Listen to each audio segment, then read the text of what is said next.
నమస్కారం ఫ్రెండ్స్. ఇప్పుడు మనము భారతదేశంలో ప్రపంచం గురించి ఆలోచిస్తున్నాం. ప్రపంచం గురించి డిస్కస్ చేస్తున్నాం. Petrol, diesel, foreign exchange, gold, silver, విదేశీ పెట్టుబడులు, వీటి గురించి ఆలోచిస్తున్నాం. కానీ చాలా ఏళ్ళుగా మన తెలుగు రాష్ట్రం వాళ్ళు అసలు హైదరాబాదు ఎవరిది? ఈ వీడియో చాలా ఇంట్రెస్టింగ్ అండ్ ఇంపార్టెంట్ ఉండబోతుంది. రియల్ ఎస్టేట్ ఇండస్ట్రీకి కూడా, ఇన్వెస్టర్స్ కూడా, ఎన్ఆర్ఐలకు కూడా, ఎస్పెషలీ తెలంగాణ వాసులకు ఈ వీడియో కనువిప్పు కలిగిస్తుంది. దయచేసి అందరూ, నేను స్లోగా చెప్పినా, సావధానంగా చెప్పినా, పక్కా సమాచారంతో మీ ముందుంటాను.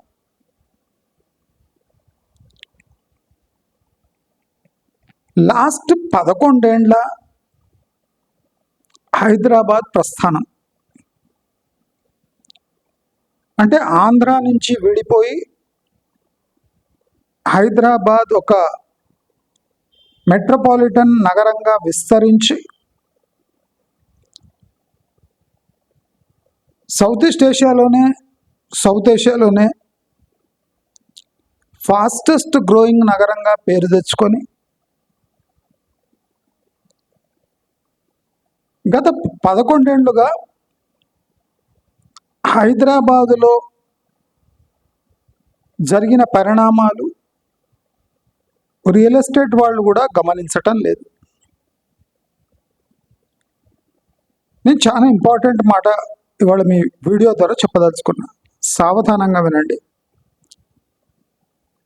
మీ జీవితాలను అనుగుణంగా మార్చుకోండి. ఈ వీడియో రియల్ ఎస్టేట్ వాళ్లకు చాలా ముఖ్యం. గత 11 ఏళ్లుగా హైదరాబాదు ఏం సాధించింది, ఏం పొందింది, తెలంగాణ ఏం కోల్పోయింది? చాలామంది తెలంగాణ యాస, తెలంగాణ హక్కులు, వీటిపై పెద్ద పెద్ద డైలాగ్స్ కొడుతున్నారు. వీళ్ళందరి బండారం నేను ఇవాళ ఈ వీడియో ద్వారా బయట పెడతాను. జాగ్రత్తగా వినండి. నేను అనవసరంగా మీడియా ముందు కూతలు కొయ్యాను. ఇప్పుడు హైదరాబాద్ ఏ స్థితిలో ఉంది అనేది ఈ వీడియో ద్వారా మీ అందరికీ స్పష్టంగా తెలియజేస్తాను. ఇక డిసిషన్ మీదే. ఆంధ్రప్రదేశ్తో విడిపోయాక తెలంగాణ పరిస్థితి ఏమి, దాంట్లో హైదరాబాద్ యొక్క పాత్ర ఏమి, ఇది చాలా ముఖ్యమైన థింగ్గా మారిపోయింది. విభజన తర్వాత హైదరాబాద్ పాత్ర ఏమి? ఈ క్వశ్చన్ ఇస్తే, విభజన కావటం వల్ల హైదరాబాద్ 30 to 40% గ్రోత్ ఈ విభజన వేడి వల్ల, అంటే హైదరాబాద్ పెరిగింది, విస్తరించింది.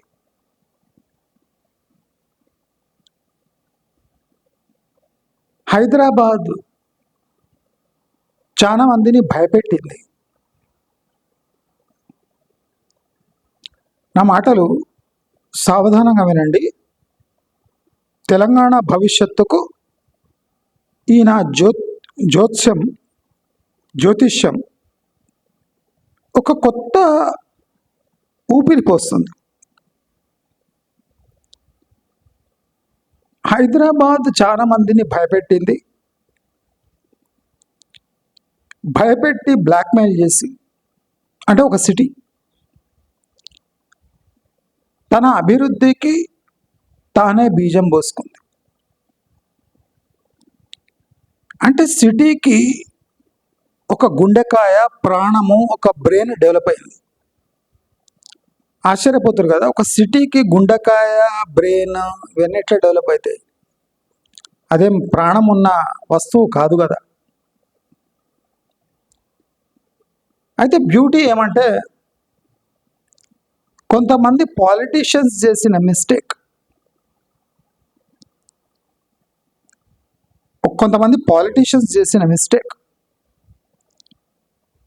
ఇవాళ హైదరాబాద్కి వరంగా మారింది. ఇక్కడ పొలిటీషియన్స్, అక్కడ పొలిటీషియన్స్ కలిసి కట్టుగా చేసిన తప్పులు హైదరాబాదు ఒక మహానగరంగా విస్తరించే దాంట్లో అంటే ఏ డౌట్ లేదు. ఇప్పటి వరకు మీకు ఇలా ఎవరు చెప్పి ఉండరు. ద స్టేట్ ఆఫ్ హైదరాబాద్, నేనేమంటున్నాను, ద స్టేట్ ఆఫ్ హైదరాబాద్ అంటే నిజాం కాలంలో ఏ హైదరాబాద్ ఉందో అది ఒక స్టేట్ ఆఫ్ హైదరాబాద్ అనిపించుకుందో, పాతకాలంలో పక్కన పెడితే ఇప్పుడు Hyderabad it self is a state.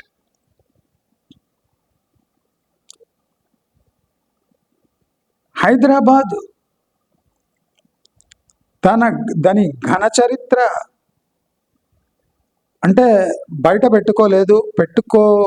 పెట్టుకునే పరిస్థితి లేదు. కానీ ఈ మోడర్న్ ఎరాలో హైదరాబాద్ ఎవాల్వ్ అయిన తీరు చాలా ఇంట్రెస్టింగ్గా ఉంది. నేను చెప్పింది ఏమంటే, విభజన తర్వాత హైదరాబాదు ర్యాపిడ్ గ్రోత్ వచ్చింది. దానికి కారణం ఏం చెప్పినా, ఒక పొలిటీషియన్ యొక్క మిస్టేక్ హైదరాబాదు మునగకుండా కాపాడగలిగింది. ఆ పొలిటీషియన్ ఇప్పుడు మనకు ముఖ్యమంత్రి కాదు.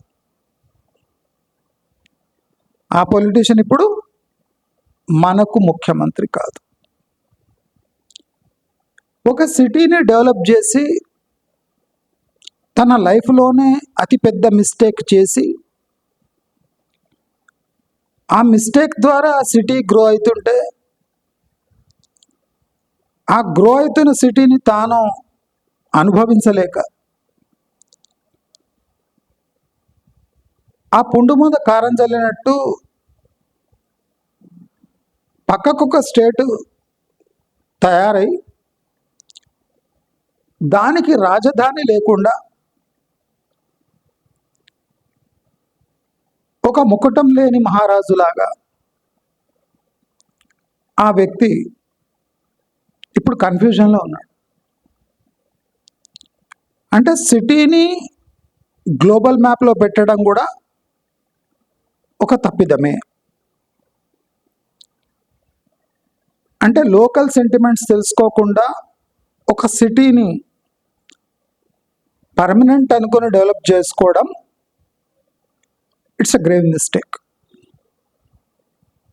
ఆ వ్యక్తి ఎవరో నేను చెప్పనక్కర్లేదు.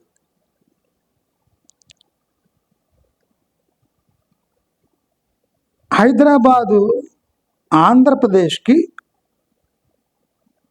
అవసరం లేకున్నా గుండెకాయగా మార్చేశారు. నేను చెప్తున్నది రెండోసారినండి. ఆంధ్రప్రదేశ్కి హైదరాబాదు అవసరం లేకున్నా గుండెకాయగా మార్చారు. అది స్వార్థం కోసం. ఆ స్వార్థం తిరగబడి ఎవరిని పెంచి పోషించిందో వాళ్ళని ఇరకాటంలో పెట్టింది అయితే ఇప్పుడు 11 ఏళ్ల నుంచి రగులుతున్న ప్రశ్నకు మొహం చాటేస్తున్న జవాబు అదేమో ఇవాళ మనం తెలుసుకుందాం. 11 ఏళ్లుగా తెలంగాణలో హైదరాబాదులో రగులుతున్న ప్రశ్న ఏమంటే, హైదరాబాద్ అభివృద్ధిలో, హైదరాబాదు అంటే సంపదలో తెలంగాణ వాళ్ళ వాటా ఎంత? ఈ వీడియో ప్రతి ఒక్కరు ట్యాగ్ చేసుకోవాలి. ఎందుకంటే ఈ నిజం మీ అందరినీ ఆశ్చర్యపరుస్తుంది. రాబోయే రోజుల్లో హైదరాబాద్ భవిష్యత్ ఏమో మీకు క్లియర్లీ అర్థమైపోతుంది. నేను అందుకోసం హైదరాబాద్లో పెట్టుబడులు చాలా డేంజరస్ మోడ్లో ఉన్నాయి. నెక్స్ట్ 3-4 ఇయర్స్ వరకు కూడా అనుకూలమైన పరిస్థితులు లేవు అని మీ అందరికీ ఎన్నోసార్లు చెప్పడం జరుగుతుంది. దాంట్లో ఒక చిన్న భాగం ఇది. హైదరాబాదు దాని ఫలాలు ఎవరికి దక్కుతాయి? రాబోయే 10 ఏళ్ల వరకు హైదరాబాద్లో ఎవరి రాజ్యం ఉంటుంది? చాలా కేర్ఫుల్గా వినండి, ఇలాగే జరుగుతుంది అన్ఫార్చునేట్లీ. హైదరాబాద్ అభివృద్ధిలో ఆంధ్ర వాళ్ళ వాటా 70%. హైదరాబాద్ అభివృద్ధిలో ఆంధ్ర వాళ్ళ వాటా 70% అభివృద్ధి చేసే క్రమంలో. ఇతర జాతులు అంటే గుజరాతీలు, మార్వాడీలు, తుర్కోళ్ళు లేదా నార్త్ ఇండియన్స్, ఇక్కడ ఉన్న central institutions, Secunderabad, especially Secunderabad military areas, ఇవన్నీ కలిపి ఒక 20%. అంటే తెలంగాణ వాళ్ళ ప్రమేయం లేకుండా 90% హైదరాబాదు వీళ్ళ ప్రోద్బలం వల్లనే ఈ స్థాయిలో ఉంది.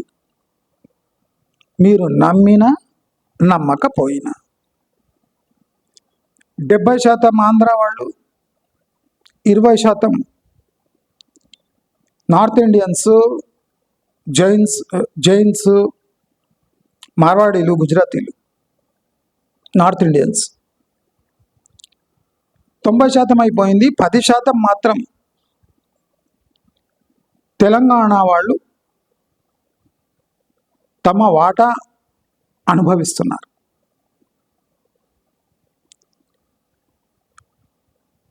అంటే 100% తెలంగాణ ప్రజలలో 10% తెలంగాణ ప్రజలు దాని ఫలాలు అనుభవిస్తున్నారు. కానీ బయట చూస్తే తెలంగాణ వాళ్ళ బిల్డప్ చూస్తే దాదాపు 60-70% ఫలాలు తమదే అన్నట్టు బిల్డప్ ఇస్తున్నారు. సారీ అండి, ఇది పచ్చి అబద్ధం. తెలంగాణ వాళ్ళు ఆడుతున్న నాటకం.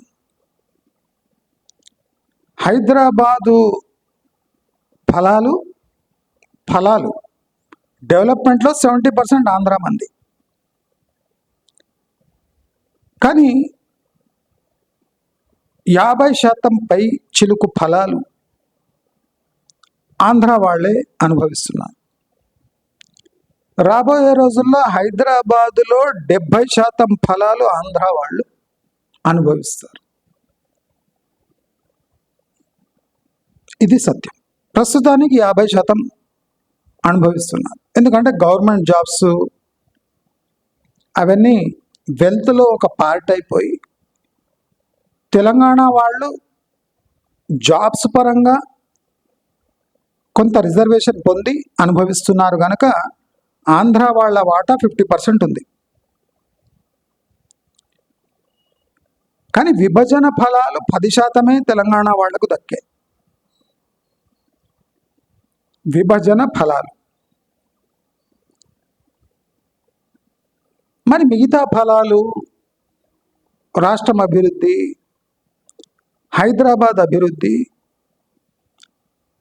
వీటి సంగతి ఏంటి? మనం ఒక ఘోరమైన స్థితిలో చేరుకున్నాం. అంటే ఆడుతూ పాడుతూ, మందు బాటలు తాగుతూ, సిగరెట్లు కాలుస్తూ, మత్తులో జూగుతూ మనం ఒక ఇంపార్టెంట్ పాయింట్ మిస్ అయిపోయాం. ప్రస్తుతం హైదరాబాద్ ఎవరి చేతిలో ఉంది? ఈ హైదరాబాద్లో అంటే పండిన ఫలాలు ఎవరు తింటున్నాడు? రాబోయే 10 ఏళ్లలో హైదరాబాద్ ముఖ చిత్రం ఎలా ఉండబోతుంది? మనం ఒక point after 11 years, nearly 2.5 years మనది, 2 years అంటే చంద్రబాబు నాయుడు హయాం వచ్చి 11 ఏళ్ల విభజన ఆంధ్రాకు కూడా మనం కలుపుకుంటే రాబోయే 10 ఏళ్లలో హైదరాబాద్ గ్రాఫ్ పడిపోయినా, ఫలాలు అనుభవించే వాళ్ళ ఆంధ్ర వాళ్ళ సంఖ్య పెరుగుతుంది. ఇది అతి సూచనీయమైన పరిస్థితి. 11 ఏళ్లుగా తెలంగాణ విభజనై తెలంగాణ వాళ్ళు పాలించిన ఆంధ్ర వాళ్ళ ప్రాబల్యం నెక్స్ట్ 10 yearsలో ఇంకా ఎక్కువ కాబోతుంది. అందుకోసం టైటిల్ నేను హైదరాబాదు మనదే, తెలంగాణ మీదే. హైదరాబాదు మాత్రం మనదే. మరి తెలంగాణ వైపు ఆంధ్ర వాళ్ళు చూపెందుకు పోతలేదు?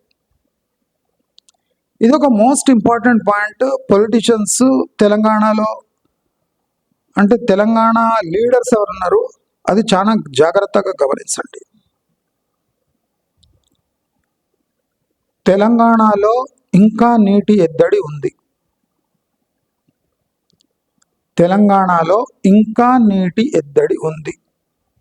మీరు హైదరాబాద్ చూసి మురిసిపోకండి. హైదరాబాదులో కూడా నీటి ఎద్దడి ఉంది, తెలంగాణ వ్యాప్తంలో కూడా నీటి ఎద్దడి ఉంది.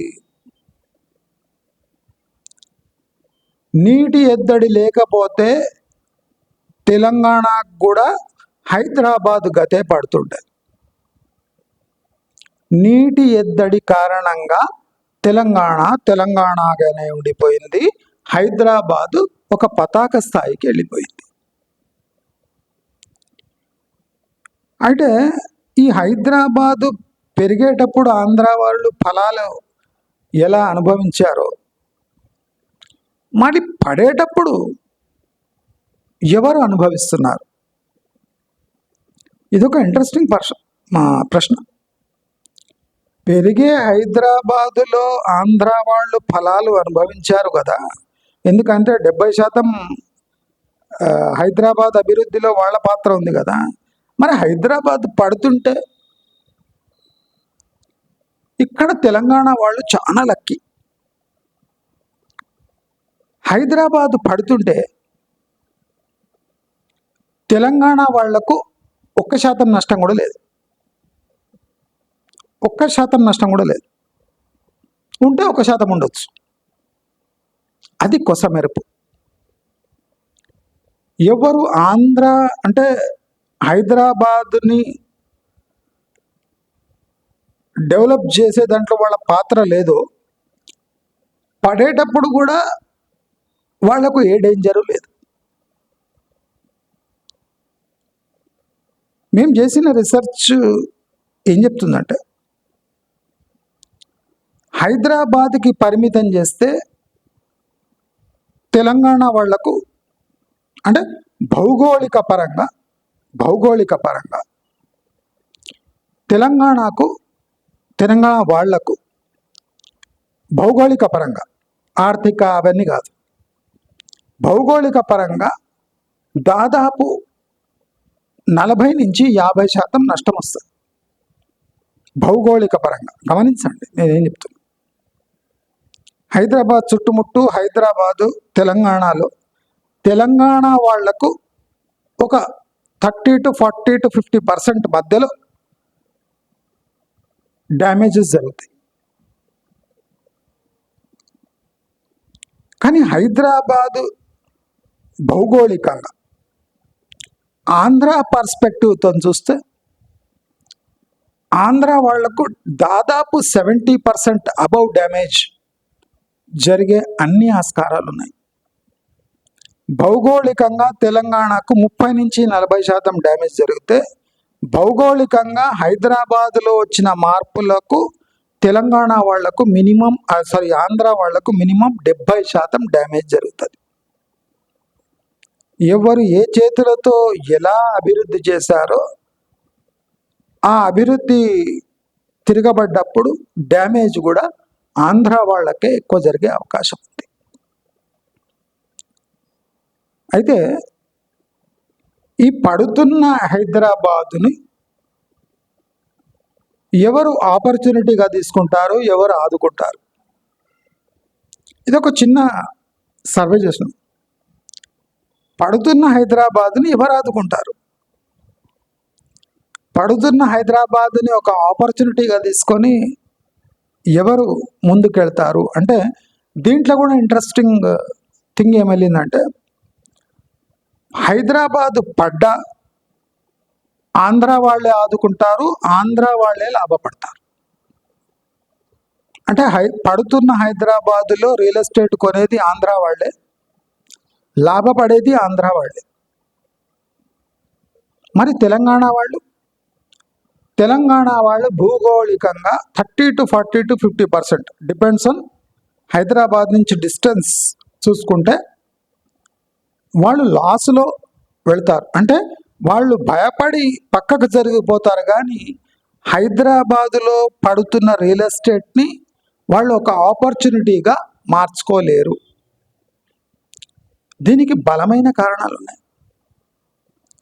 హైదరాబాదులో ఒక 10 to 20 కిలోమీటర్స్ రేంజ్ అంటే ఓఆర్ఆర్ నుంచి ఒక 10-20 కిలోమీటర్స్ రేంజ్లో తెలంగాణ వాళ్ళ ల్యాండ్ హోల్డింగ్స్ కొన్ని చోట్ల వాల్యూ కట్టేటట్టు లేవు, కొన్ని చోట్ల వాళ్ళ చేతుల్లో లేవు. అంటే తెలంగాణ వాళ్ళు పడుతున్న హైదరాబాద్ని ఆదుకోలేరు, దాని ఫలాలు కూడా పొందలేరు. ఇది ప్రాక్టికల్ జరుగుతున్న హైదరాబాద్ చుట్టూ జరుగుతున్న పరిస్థితుల గురించి మీకు చెప్తున్నా. ఇంకా మీ ఇష్టం, మీ కర్మ, మీ దరిద్రం, ఏమైనా చేసుకోండి. నేను చెప్తా, రియల్ ఎస్టేట్ వాళ్ళకే ఇది ముఖ్యం చాలా. అయితే రాబోయే 10 ఏళ్ళు హైదరాబాదులో ఆంధ్ర ప్రాబల్యం అంటే పట్టు, రియల్ ఎస్టేట్ కానివ్వండి, బిజినెస్ కానివ్వండి, ఏదైనా ఒక 10% ఆంధ్ర వాళ్లకు ఇంకా ఎక్కువ పెరగబోతుంది. అంటే ప్రస్తుతం ఉన్న ఆంధ్ర హోల్డింగ్స్ హైదరాబాదులో ఇంకో 10% ఎక్కువ కాబోతుంది. ఎందుకు? వాళ్ళ రాజధాని వాళ్ళకు ఉంది కదా, వాళ్ళ ముఖ్యమంత్రి వాళ్ళకు ఉన్నారు కదా, డెవలప్మెంట్ కూడా ర్యాపిడ్గా జరుగుతుంది కదా. మరి ఇంకా 10% ప్రాబల్యం వాళ్ళది ఎందుకు పెరుగుతుంది? దీనికి స్పష్టమైన జవాబు ఉంది. ఆంధ్రప్రదేశ్ హైదరాబాద్ లాంటి తెలంగాణ లాంటి అభివృద్ధి కావడానికి ఖచ్చితంగా 25 నుంచి 30 ఏళ్ళు పడుతుంది. అంటే ఒక నార్మల్ ఇన్వెస్టర్ ఒక లైఫ్ అయిపోతుంది. అంటే ఇంకో 30 ఏళ్ళు ఎవడు ఇన్వెస్టర్ వెయిట్ చేసే పొజిషన్ అంటే ఇన్వెస్టర్కి ఒక 45-50 ఉంటే 30 ఏళ్ళు అంటే వానికి 80 ఏళ్ళు వస్తాయి. అప్పటి వరకు ఎవ్వరు ఆంధ్రప్రదేశ్ అభివృద్ధి కోసం వెయిట్ చేసే సిచ్యువేషన్ లేదు. ఈ సిచ్యువేషన్ ఎప్పుడు ఉండే అంటే చంద్రబాబు నాయుడు ఫస్ట్ ముఖ్యమంత్రి అయిన ఫస్ట్ 2-3 ఇయర్స్లో ఈ షిఫ్ట్ కావడానికి మంచి అవకాశం ఉండే. కానీ వాళ్ళు 5 ఇయర్స్ వేస్ట్ చేసారు, అక్కడ జగన్ 5 ఏళ్ళు వేస్ట్ చేసిండు. ఇప్పుడు ఇంకో 2 ఇయర్స్ వీళ్ళు వేస్ట్ చేస్తున్నారు, ఇంకా నెక్స్ట్ 3 ఇయర్స్ కూడా వీళ్ళు ఇట్లనే వేస్ట్ చేస్తారు. అంటే రాబోయే 3 ఏళ్ళు హైదరాబాద్కి ఒక వరంగా మారబోతుంది. దేనివల్ల అంటే ఆంధ్రప్రదేశ్లో జరిగే ప్రతి తప్పిదము హైదరాబాద్కి వరంగా మారబోతుంది. ఆంధ్రప్రదేశ్లో జరిగే ప్రతి తప్పిదము తెలంగాణ వాళ్లకు శాపంగా మారబోతుంది. ఆంధ్రప్రదేశ్ ఎంత క్షీణిస్తుంటుందో తెలంగాణ వాళ్ళ స్థితి కూడా అట్లాగే క్షీణిస్తుంది. ఇది విచిత్రమైన సంఘటన. ఇది రేర్గా జరిగే ఒక ఎకనామిక్ అంటే దాన్ని ఏమంటారు, అలజడి. ఆశ్చర్యం ఏమంటే ఆంధ్రాలో అభివృద్ధి ఎట్లా కుంటుపడుతుందో ఎగ్జాక్ట్గా అట్లనే తెలంగాణలో అభివృద్ధి అట్లే కుంటుపడుతుంది. విచిత్రం.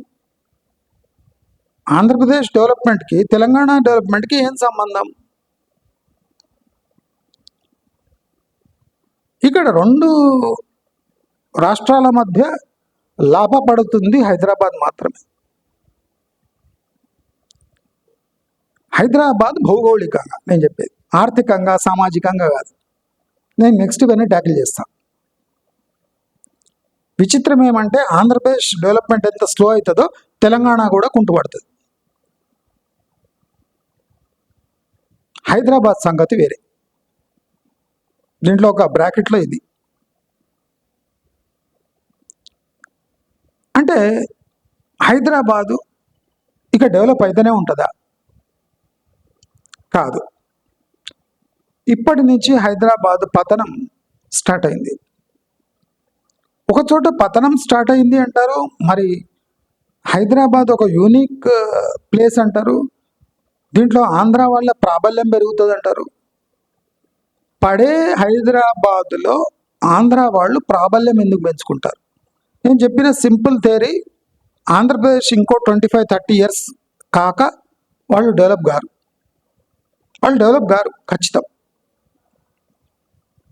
హైదరాబాదే దిక్కు. రాబోయే 10 ఏళ్లలో అయితే ఆంధ్ర వాళ్లకు Hyderabad is the most important place on earth. Andhra వాళ్లకు 2 ప్రాబ్లమ్స్ వచ్చినాయి. ఒకటి, బయట పరిస్థితులు బాగాలేవు విదేశాల్లో. ఇక్కడ దేశీయంగా జాబ్స్ పడిపోతున్నాయి. అంటే వాళ్ళు ఏదో ఒక సిటీలో సెటిల్ అయిపోవాలి.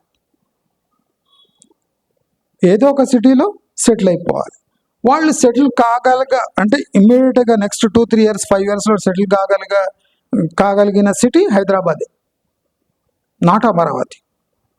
అమరావతికి నెక్స్ట్ 10 ఇయర్స్లో షిఫ్ట్ అయినా ఒరిగింది ఏమీ లేదు. ఒక ఇంట్రెస్టింగ్ పాయింట్ ఆంధ్రప్రదేశ్లో ప్రస్తుతం జరుగుతుంది, ఆంధ్రప్రదేశ్ వాళ్ళకే తెలియదు. అదేమంటే విజయవాడ చుట్టుముట్టు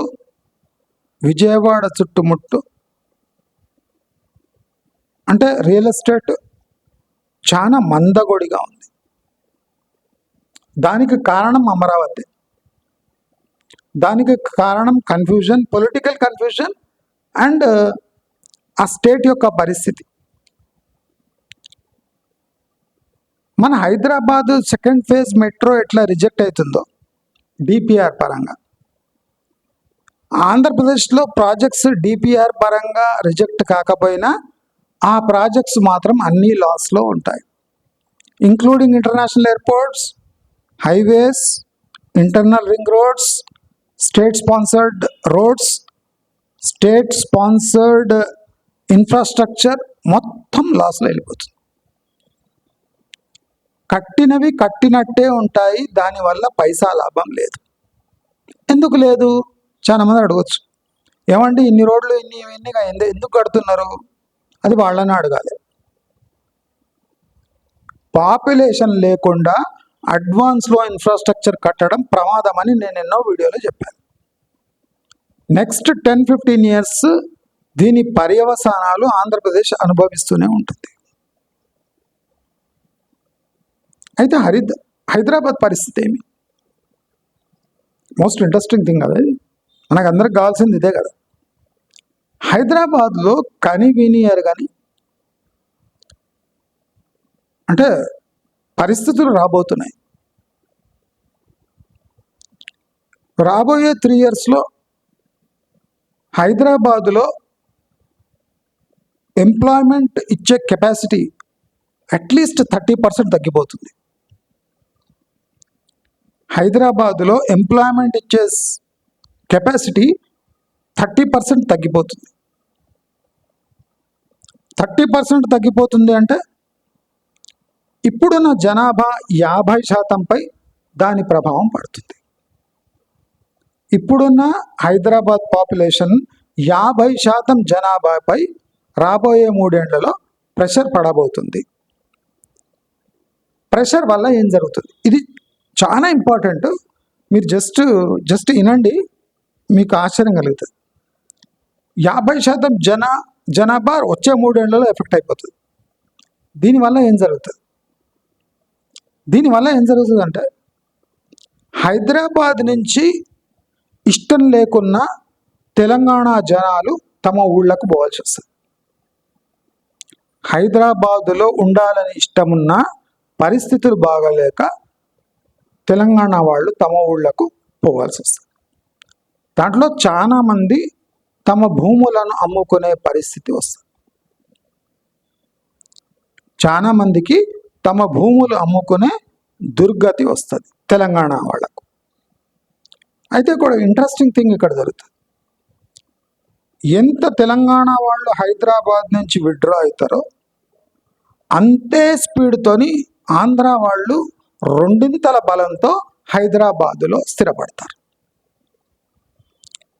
తెలంగాణ వాళ్ళు భయపడి హైదరాబాదులో బతకలేక ఎప్పుడు ఊళ్ళకు పోతారో ఆ ఖాళీ స్థానాలు మొత్తం ఆంధ్ర వాళ్ళు వచ్చి చాలా ఇంపార్టెంట్ సెగ్మెంట్స్లో హైదరాబాద్లో సెటిల్ అవుతారు. ఇది ఒక విచిత్రమైన ఘటన. నెక్స్ట్ 3-4 ఇయర్స్లో కాబోతుంది. ఆల్రెడీ స్టార్ట్ అయిపోయింది. మీకు అందరికి తెలియదు అంతే. మీరు రాజకీయ పరిణామాలు చూసినా, ఆర్థిక పరిణామాలు చూసినా, రియల్ ఎస్టేట్ పరిణామాలు చూసినా ఆంధ్ర వాళ్ళ ప్రాబల్యం ఆల్రెడీ పెరిగిపోయింది. తెలంగాణ వాళ్ళ చేతిలో హైదరాబాదు అంటే పగ్గాలు దాదాపు 20-20% ఉన్నాయి. 75% వాళ్ళు మొత్తుకున్న పగ్గాలు వాళ్ళ చేతిలో లేదు. ఉట్టి అరవడం తెలంగాణ వాళ్ళు, కానీ 20-25% పగ్గాలు వీళ్ళ చేతిలో ఉన్నాయి. అంటే అన్ని ఆర్థిక శక్తులు అన్నీ వీళ్ళ దగ్గర లేవు. కొన్ని పగ్గాలు వీళ్ళ చేతిలో ఉన్నాయి తప్ప తెలంగాణ వాళ్ళ చేతిలో హైదరాబాదు పట్టు లేదు, పోయింది. రాబోయే 3 ఏళ్లలో ఇంకా క్షీణిస్తుంది. అంటే తెలంగాణ వాళ్ళ పట్టు 10-15% మిగిలిపోతుంది హైదరాబాద్పై. అక్కడ కూడా ఆంధ్ర వాళ్ళు తమ శాతం పెంచుకుంటారు. ఎందుకు పెంచుకుంటారు? Uncertainty in Andhra Pradesh development is the root cause for Andhraites to settle more in Hyderabad. Hyderabad ఒక డమ్మీగా మారిపోయిన ఆంధ్ర వాళ్లకు అది వరమే. ఎందుకంటే ఈ ఉన్న హైదరాబాద్ అంత అభివృద్ధి కూడా అక్కడ లేదు కాబట్టి, జీవనోపాధి కలగదు కాబట్టి. మీరు అబ్జర్వ్ చేయండి, అక్కడ గూగుల్ డేటా సెంటరు, ఈ పెట్టుబడుల ఆకర్షణ మొత్తం చల్లబడిపోయింది ఆంధ్రప్రదేశ్లో. గమనించండి. ఇంకా మన హైదరాబాద్ పరిస్థితి చెప్పనక్కర్లేదు. ఫాక్స్కాన్ ఎక్కడ పోయిందో, ఏమి పెట్టుబడులు ఎక్కడ పోయినాయో. వికారాబాద్ టెంపుల్ దగ్గర డెవలప్మెంట్ కోసం మన వాళ్ళు ఆ స్విట్జర్లాండ్కి పోయి డీల్ చేసుకున్నారు. ఎవరితోనూ అంటే మెగా వాళ్ళతో డీల్ చేసుకోవడానికి మన వాళ్ళు దావోస్కి పోయినరు. వీళ్ళ ఘనత ఎట్లుంది! చెత్తనా కొడుకులు ప్రభుత్వ సొమ్ముని ఎలా దుర్వినియోగం చేశారు చూడండి. దావోస్కి పోయి వికారాబాద్ దగ్గర రెసార్ట్ కోసం అగ్రిమెంట్ సైన్ చేశారు మెగా కృష్ణారెడ్డితో. దీనికి డావోస్ పోవాలా?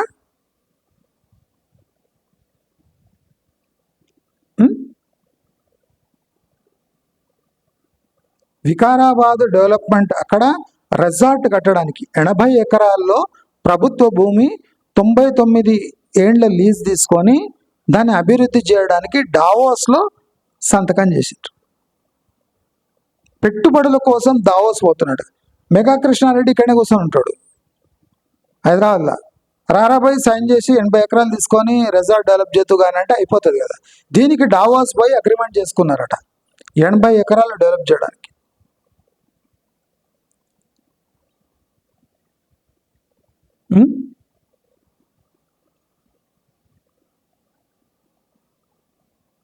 ఇలాంటి ప్రభుత్వాలు ఉంటే ఆంధ్ర వాళ్ళ చేతికి ఎందుకు పోవు? మీకు ఒక ఇంట్రెస్టింగ్ పాయింట్ చెప్తా. మన బ్రెయిన్స్ ఎట్లా ఉంటాయి, తెలంగాణ బ్రెయిన్స్. ఇప్పుడు టీఎస్ఆర్టీసీ సమ్మె జరుగుతుంది. ప్రభుత్వం ఏమనుకుంటున్నా అంటే ఈ సమ్మె కొన్ని రోజులు సాగితే బాగుంటుంది అనుకుంటుంది. ఆ సమ్మె చేసేవాళ్ళు దేహి అనుకుంటా మళ్ళీ వస్తే తప్ప, తెలంగాణ ప్రభుత్వం ఏమనుకుంటుందంటే ఈ ఆర్టీసీ వాళ్ళు సమ్మె చేస్తే బాగుంటుంది అనుకుంటుంది. ఎందుకంటే ఎన్ని రోజులు ఈ సమ్మె జరుగుతుందో అన్ని రోజులు పెట్రోల్ డీజిల్ డబ్బులు మిగులుతాయి. అంటే టీఎస్ఆర్టీసీ షెడ్యూల్ ఎప్పుడు ఉంటుందో అప్పుడు ఈ సబ్సిడీలు, ఫ్రీ టికెట్లు, దీని పైసలు అయితే ప్రభుత్వానికి మిగులుతాయి. ఈ టోటల్ గడబడ్లా ప్రభుత్వం ఎలా లాభపడుతుందో ఎవరు ఆలోచిస్తలేరు. ఎన్ని రోజులు ఈ సమ్మె జరుగుతుందో తెలంగాణకు అంత ఖర్చులు తగ్గుతాయి. ఎందుకంటే ఫ్రీ టికెట్లన్నీ ఉండవు. ఒక 4-5 డేస్ జరిగిన టీఎస్ఆర్టీసీ వాళ్ళకి రిలీఫ్. అందుకోసం కావాలని చర్చలు జరిపి అందరు రావాలి, చర్చలకు రావాలంటే వస్తలేడు. రాకపోతే వీళ్ళకి ఇంకా మంచిది. ఒక వారం 10 రోజులు వీళ్ళు సమ్మె చేసినా మంచిది, వీళ్ళకు ఫ్రీ టికెట్లు మిగులుతాయి. అంటే ఒక రాష్ట్రం యొక్క పరిస్థితి అట్లా తయారైంది. ప్రతి అడ్డగోలు వ్యవహారం వీళ్ళకు కొన్ని డబ్బులు మిగిలితే చాలు అనేవారు స్టేజ్కి వచ్చేసి. ఇది చిన్న ఉదాహరణ. మెట్రో 2వ ఫేజ్ పోయింది. ఫ్యూచర్ సిటీ ఇంకా ఉండదు. ఫ్యూచర్ సిటీ అనేది ఉండదు. మీరు 2 years చూడండి, ఫ్యూచర్ సిటీ అనే ఒక పేరు కూడా ఎవరు తీసుకోడు. 2 years చూడండి మీరు, ఫ్యూచర్ సిటీ అనే పేరు కూడా ఎవరు తీసుకోడు. హైదరాబాద్కే గడ్డకాలం వచ్చినప్పుడు ఇక ఫ్యూచర్ సిటీకి ఏం ఫ్యూచర్ ఉంటుందో మీరందరూ ఆలోచించుకోండి. ఈ high speed bullet train hub ఇవన్నీ రిబ్బన్ కటింగ్లే. జరిగిన హై స్పీడ్ ట్రైన్ అక్కడ వచ్చిన లాభం అనేది పెద్దగా తెలంగాణకు ఉండదు. ఒక బస్ డిపో కట్టినట్టు తప్ప ఒక ట్రైన్ ఇప్పుడు చెర్లపల్లి మెయిన్ జంక్షన్ వస్తేనే చెర్లపల్లిలో ఏ పెద్ద డెవలప్మెంట్ లేదు. అక్కడ ఒక బుల్లెట్ ట్రైన్ హబ్ వస్తే అది మొత్తం చేంజ్ అయిపోతుందా? కాదు, ఖచ్చితంగా కాదు. ఇవన్నీ కల్లిబొల్లి మాటలు, ఎవ్వడు నమ్మొద్దు. 2 years తర్వాత చూడండి ఫ్యూచర్ సిటీ అనే మాట ఎవ్వడెత్తాడు. ఇది రాసి పెట్టుకోండి. మీ దగ్గర ఎవరైనా రియల్ ఎస్టేట్ వాళ్ళు ఉంటే వాళ్ళకి చెప్పండి. 2 years తర్వాత ఫ్యూచర్ సిటీ అనే మాటే ఉండదు. ఇప్పుడే లేదు. అబ్జర్వ్ చేస్తున్నారా మీరు? లాస్ట్ 2 monthsలో ఎప్పుడన్నా విన్నారా? గ్లోబల్ సమ్మిట్ తర్వాత ఫ్యూచర్ సిటీ గురించి ఏదైనా విన్నారా? ఎక్కడ వింటారంటే ఈ ఫేక్ రియల్ ఎస్టేట్ ఛానల్స్ అన్నీ దాన్ని బాగా promote, next future city development ఇట్లా, అక్కడ ఇట్లా, ఇక్కడ ఇట్లా. ఏ రోడ్డు పడదు, ఏ డెవలప్మెంట్ కాదు. రీసెంట్లీ మన ముఖ్యమంత్రి రేవంత్ రెడ్డి చేసిన వ్యాఖ్యలతోనైతే అసలేగా డెవలప్మెంట్ కాదు. మోదీని మారీచుడు అని అభివృద్ధి చేయాలని కాంక్షిస్తున్న ముఖ్యమంత్రికి నా వందనాలు. చంద్రబాబు నాయుడుకు పల్లెత్తు మాట అన్నాడు కానీ మోదీని మారీచుడు అంటున్నాడు. ఈ మారీచుడు అన్నాక నువ్వు ఎన్ని ఈ అభివృద్ధి కార్యక్రమాలకు ఎన్ని విన్నపాలు ఇచ్చినా ఏమవుతుంది? ఎన్ని డిపిఆర్లు ఇచ్చినా రిజెక్ట్ అవుతుంది. స్టేట్ గురించి ఆలోచించేవాడు పార్టీని పక్కకు పెట్టి కొద్దిగా స్టేట్ గురించి ఆలోచించాలి. కానీ ఆయన పార్టీ గురించి ఆలోచిస్తున్నాడు ఎప్పుడు. ఇప్పుడు ఆయన కాంగ్రెస్ పార్టీకి ముఖ్యమంత్రి, తెలంగాణకు ముఖ్యమంత్రి కాకుండా కాంగ్రెస్ పార్టీకి ముఖ్యమంత్రిగా మారిపోయాడు. మోదీని విమర్శించడం వల్ల నీ డిపిఆర్లు ఏమైతే అనే జ్ఞానం లేదు. తప్పకుండా డిపిఆర్లు అన్నీ రిజెక్ట్ అవుతాయి, 100% రిజెక్ట్ అవుతాయి. అంటే ఇప్పటి నుంచి తెలంగాణకు మూడింది అని అర్థం. టోటల్ తెలంగాణకే మూడింది.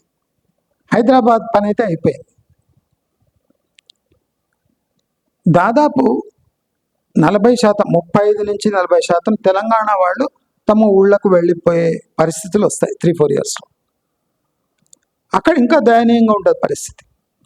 సిటీ లైఫ్కి అలవాటు పడ్డవాళ్ళు, ఖర్చు పెట్టగలిగిన వాళ్ళు ఆ ఊళ్ళో ఇమడలేక, వేరే చోట పోలేక, రాలేక, మళ్ళీ హైదరాబాద్కి పోలేక తర్జన భర్జన పడుతూ చాలామంది అంటే తమ జీవితాన్ని అక్కడిక్కడ కాకుండా చేసుకుంటారు. అంటే ఊళ్ళల్లో ఉంటారు, సగం చచ్చినట్టు ఊళ్ళల్లో ఉంటారు తెలంగాణలో. ఎందుకంటే హైదరాబాద్లో సెటిల్ అవుతున్నాం అనుకొని వచ్చిన వాళ్ళు మళ్ళీ ఊళ్ళోకి పోయి సెటిల్ కావాలంటే ఇంపాసిబుల్. అది వాళ్ళ సగం ఆత్మ అక్కడ ఉండదు. కాబట్టి ఈ అంత సంఘటన వల్ల బాగా ఎఫెక్ట్ అయ్యేది నేటివ్ తెలంగాణ పీపుల్. బాగా లాభపడేది ఆంధ్ర వాళ్ళు మాత్రమే. ఆంధ్ర వాళ్ళ ప్రాబల్యం 70-80% దాటిపోతుంది. అంటే మనకు 10% మిగులుతుంది, 10-15% మిగులుతుంది. తర్వాత తిరిగి వచ్చినా మీరు హైదరాబాద్ని మళ్ళీ మీ కంట్రోల్లో తెచ్చుకోలేరు. Out of bounds. రాజకీయంగా, సామాజికంగా తెలంగాణ వాళ్ళు క్షీణిస్తూనే ఉంటారు. తెలంగాణలో అభివృద్ధి ఆగిపోయింది, ఆల్రెడీ ఆగిపోయింది, ఆగిపోతుంది కూడా. తెలంగాణ అభివృద్ధి కేవలం ఒక్క పాయింట్ మీద డిపెండ్ అయి ఉంది. అందరికీ ఆశ్చర్యం కలిగిస్తుంది. తెలంగాణ డెవలప్ కావాలంటే అగ్రికల్చర్ ద్వారానే తెలంగాణ డెవలప్ అవుతుంది. తెలంగాణ అగ్రికల్చర్ ద్వారానే డెవలప్ అవుతుంది. అది మళ్ళీ వడ్లేస్తే కాదు, వివిధ రకమైన పంటలు కసితో ఇజ్రాయేలీలు ఎలా చేసిండ్రో అలా కృషిలో పాల్గొంటే కానీ మన తెలంగాణ అభివృద్ధి కాదు. ఎందుకంటే తెలంగాణ ఇండస్ట్రీస్ ద్వారా అభివృద్ధి అవుతుంది అనేది పచ్చి అబద్ధం. 11 ఇయర్స్గా జరగని పని ఇంకా నెక్స్ట్ 5-10 ఇయర్స్లో జరగదు. హైదరాబాదు మీది కాదు కాబట్టి మీరు తెలంగాణ వ్యాప్తంగా మీ భూముల్లో అగ్రికల్చర్ చేసుకునేది తప్ప వేరే ఆప్షన్ తెలంగాణ వాళ్లకు ఉండదు. ఖచ్చితంగా ఉండదు. నా అంత స్పష్టంగా, క్లియర్గా, మంచి మనసుతో ఎవ్వడు మీకు ఇలాంటి వీడియోస్ చేసి ఇవ్వడు. పిల్లల చదువు కూడా ఎఫెక్ట్ అవుతుంది, మీ జాబ్స్ ఎఫెక్ట్ అవుతాయి. హైదరాబాద్లో మీ ఉండటమే ప్రశ్నార్థకంగా మారిపోతుంది. Reason, give me reason to live, some 3-4 reasons to live in Hyderabad అంటే మీకు రీజనే దొరకదు. అంటే దాని అర్థం ఏమంటే మీరు ఇక్కడ ఉండి వేస్ట్. హైదరాబాదు అభివృద్ధి కోసం ఉండటం కాదు, మీ అభివృద్ధే ప్రశ్నార్థకంగా మారిపోతుంది. కాబట్టి మీరందరూ ఊళ్ళకు వెళ్ళవలసిందే. ఆంధ్ర వాళ్లకు ఈ హైదరాబాద్ విడిచిపెట్టి తెలంగాణ వాళ్ళు వెళ్ళవలసిందే. ఆంధ్ర వాళ్ళ ప్రాబల్యం మరింత పెరుగుతుంది హైదరాబాద్. ఇది మాత్రం ఖచ్చితం, 100%. పడుతున్న హైదరాబాద్ యొక్క దుష్ప్రభావాలు ఆంధ్ర వాళ్ళకే ఎక్కువ ఉంటాయి. కానీ పడుతున్న హైదరాబాద్ వాళ్ళ దాన్ని ఆపర్చునిటీగా మార్చుకున్నది కూడా ఆంధ్ర వాళ్ళే చేస్తారు. కాబట్టి అందరికీ స్పష్టత ఉండాలి. హైదరాబాదులో రియల్ ఎస్టేట్ కొనకండి అని చెప్పడంలో ఆంతర్యం ఎంతుంది. ఆంధ్ర వాళ్లకు నష్టమే, తెలంగాణ వాళ్లకు నష్టమే. కానీ పడుతున్న హైదరాబాదుని దాన్ని ఆపర్చునిటీగా మార్చుకునే వాళ్ళు ఆంధ్ర వాళ్ళు మాత్రమే, తెలంగాణ వాళ్లకు చేత కాదు. ఇది స్పష్టంగా ఉండాలి. తెలంగాణ వాళ్ళు ప్రయత్నించినా దీంట్లో వాటా తీసుకోలేరు. హైదరాబాద్ ఏతర అభివృద్ధి కోసం ఇక తెలంగాణ వాళ్ళు ప్రయత్నించాలి. హైదరాబాద్ని మర్చిపోయి జిల్లా వారీగా అభివృద్ధి కోసం పట్టుపట్టాలి అని దాని అర్థం. ఇలా చేస్తేనే తెలంగాణ రేపు కొద్దిగా అభివృద్ధి బాటలో పోతుంది. కానీ హైదరాబాద్ని పట్టుకొని ఊగితే తెలంగాణ వాళ్లకు మిగిలేది బూడిదే అని అందరికీ స్పష్టం చేస్తూ రాబోయే 3-4 ఏళ్ళు చాలా క్రిటికల్గా ఉండబోతున్నాయి. ఇన్వెస్ట్ చేయకండి. ఇన్వెస్ట్మెంట్ కోసం బ్యాడ్ టైం. దయచేసి మీ ఊళ్ళలో మీ పొజిషన్ గట్టిగా చేసుకోండి. లైఫ్ స్టైల్ టోటలీ మార్చేసేయండి. మళ్ళీ రూరల్ లైఫ్ స్టైల్కి అలవాటు పడండి. ఎందుకంటే అది ఖచ్చితంగా జరుగుతుంది కాబట్టి కొద్దిగా సోబర్గా తయారయ్యి తాగుడు తినుడు మానేసి కాస్త ఆదా చేసుకొని మళ్ళీ ఊళ్ళల్లో సెటిల్ కావడానికి తెలంగాణ వాళ్ళందరూ సిద్ధంగా ఉండాలి అని క్లియర్ కట్గా హెచ్చరిక జారీ చేస్తూ నమస్కారం.